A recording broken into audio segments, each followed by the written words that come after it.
السلام علیکم۔ اللہم صلی علی محمد وعلی آل محمد۔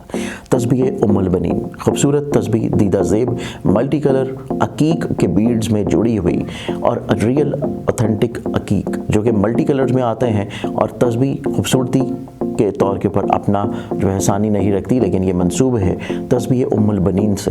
تسبیح ام البنین کے فوائد خصوصیت یہ ہیں کہ آپ اسپیشلی جو ہماری بہنیں ہیں، خواتین ہیں، جو کہ کسی بھی طور کے اوپر پریشان حال ہیں اپنی شادی کو لے کے، اپنی حصول اولاد کو لے کے، اولاد کی نافرمانی کو لے کے، یا پھر اولاد نرینہ کی خواہش رکھتے ہیں، تو اس تسبیح کے اوپر آپ لوگوں نے اللہ تعالیٰ کے اسم مبارک صرف یا کویو پڑھنا ہے، اور اس کے بعد آپ لوگوں نے اپنے حق میں دعا کرنا شروع کرنی ہے۔ اللہ تعالیٰ کرم کرے گا کہ آپ لوگوں کی جو بھی حاجت ہوگی، چاہے وہ شادی کی ہو، اولاد کی ہو، اولاد کی نافرمانی کی ہو، وہ انشاءاللہ یقیناً ضرور پوری ہوگی۔ تسبیح منگوانے کے لیے اسکرین کے اوپر نظر آنے والی ویب سائٹ zanjani.pk یا موبائل نمبرز کے اوپر کانٹیکٹ کر سکتے ہیں۔ بسم اللہ الرحمن الرحیم، اللہم صلی علی محمد وعلی آل محمد۔ شاہ زنجانی جی سے آپ کی خدمت میں حاضر ہوں۔ پروگرام ایک ٹو دے قبل دعا کا وقت۔ پروردگار نے اپنے بندوں کو دعا کا حکم دیا ہے، اور اسی یقین کے ساتھ اللہ کے حکم کے مطابق ہم بندگی بجا لاتے ہوئے کوشش کرتے ہیں کہ ہم بارگاہ خدا بندی میں اپنی مناجات، اپنی دعائیں پیش کریں۔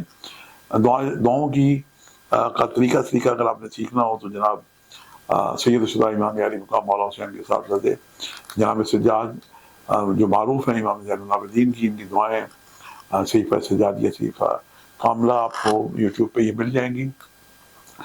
وہاں سے جا کے آپ انہیں ڈاؤن لوڈ بھی کر سکتے ہیں، وہاں سے آپ ان کا مطالعہ بھی کر سکتے ہیں۔ اس سے آپ کو اپنے مالک سے دعا کرنے کا پروٹوکول ملے گا کہ دعا کس انداز میں اور کیسے کی جائے کہ بارگاہ خداوندی میں مستجاب ہو۔ آج جو میں نے آپ کے لیے وقت نکالے ہیں قبولی دعا کے، یہ وقت ہے 4:29 صبح سے لے کے 4:59، اور دوسرا وقت ہے 12:31 سے لے کے 1:01 کا وقت ہے، اور تیسرا وقت ہے شام 5:31 سے لے کے شام 6:01 کا وقت ہے۔ یہ دن چونکہ سید اليوم سے ایک دن پہلے آتا ہے، جمعے سے پہلے جمعرات کا دن، یہ بڑا برکت دن کہلاتا ہے۔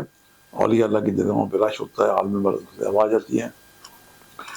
یقیناً آپ سب سے میں گزارش کروں گا، توقع کروں گا کہ آپ ہر شب جمعہ مغرب کے بعد اپنے گزشتگان کے لیے ایک دفعہ سورہ فاتحہ 3 بار سورہ اخلاص پڑھ کے ہدیہ کیا کریں۔ آج کا بہترین جو ہے وہ صدقہ یہ نذرانہ کہہ لیں کہ اولیاء اللہ کی جگہوں پہ لوگ خادم ان کی خدمت کریں، اور مسجد کے خاص طور پہ جو موجود ان کی خدمت کریں، زرد یا زعفرانی رنگ کی چیزوں کی نظر اللہ نے حاضر حسین دے کے دعا کریں۔ کثرت سے درود شریف پڑھیں، یہ بھی بہترین عمل ہے۔ 313 دفعہ درود شریف پڑھ کے ہر تسبیح میں رک کے دعا کی جائے، ورنہ اللہ تعالیٰ کے نام ہیں جو میں نے آج آپ کے لیے نکال کر رکھے، یا دیانو یا برہانو، اسے 313 دفعہ بلا کر درود شریف پڑھ کے پروردگار سے دعا کریں۔ اللہ تعالیٰ بے پناہ عطا کرنے والا ہے اور بے پناہ اپنا کرم کرنے والا ہے۔ آج کے لیے اتنی حاضر جانے کو اجازت دیجیے گا، بشرط زندگی کا ایک نئے پروگرام کے ساتھ ملاقات ہوگی۔ خدا حافظ۔